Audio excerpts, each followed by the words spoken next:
Good morning, champion. This was Rasun from Government College of Technology. I am having my technical champion Chandru along with me. இன்னைக்கு என்ன பார்க்க போறோம்னா சந்துரு வந்து அசைன்மெண்ட்ல test conduct பண்ணாரு. Test ஆஃப்டர்ல test recap session தான் இது.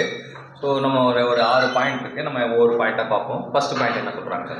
Hungarian method used for Hungarian அப்படின்னா யாரு? ஹங்கேரியன் மெத்தட் எதுக்கு யூஸ் பண்ணுவோம்? அசைன்மெண்ட் ப்ராப்ளம் தான் ஹங்கேரியன் மெத்தட். நமக்கு அடிக்கடி இந்த ஹங்கேரியனை கூப்பிட்டு வந்து எங்க வைப்பாங்க? டிரான்ஸ்லேஷன்ல வந்து ஆட் மேன் அவுட்டா கேட்பாங்க. அப்போ ஹங்கேரியன் பார்த்தோம்னா அசைன்மெண்ட் அப்படின்னு நம்ம ஞாபகம் வச்சுக்கணும். அடுத்தது யூனிமாடுலாரிட்டி ப்ராப்பர்ட்டி. யூனிமாடுலாரிட்டி ப்ராப்பர்ட்டினா என்ன சொல்லியிருக்காங்க? Solution to balanced assignment problem is binary.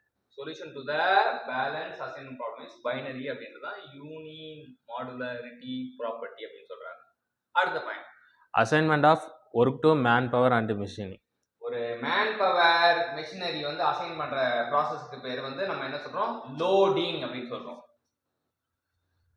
In an assignment problem of size 6x6, the total number of decision variable in objective function. So total number of decision variables தான் கேட்டிருக்காங்க. அது ஒரு simple formula. total number of variables n square. அப்ப 6x6 னா 6 square வந்து 36. The assignment algorithm is applicable to which of the following combined situations for the purpose of improving productivity? So என்னென்ன இதுக்கு வந்து இது அப்ளிகபிளா இருக்கும் அசைன்மெண்ட் அல்காரிதம்ன்றாங்க. First identification of salesforce market, ரெண்டாவது scheduling of operator machine. Scheduling operator machine ரெண்டுத்துக்கும் வந்து யூஸ் ஆகுன்றாங்க. அடுத்தது அசைன்மெண்ட் மெத்தட் ஆஃப் ஆப்டிமைசேஷன். என்னென்ன அசைன்மெண்ட் மெத்தட் ஆஃப் ஆப்டிமைசேஷன் இருக்கு? The matrix format of the method must be square matrix.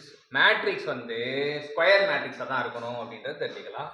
Some type of rating has to be given to the performance of each pair. So each பேருக்கும் வந்து நம்ம rating வந்து கொடுக்கணும் அப்படின்றது தெரிஞ்சுக்கலாம். இப்போ என்ன பார்த்தோம் அப்படின்னா நம்ம என்ன பார்த்தோம் அப்படின்னா வந்து 6 கான்செப்ட் வந்து அசைன்மெண்ட்ல இருந்து பார்த்தோம். கற்றுக் கொடுத்த சந்துருக்கு தேங்க்யூ சொல்லுவோம். Thank you champion.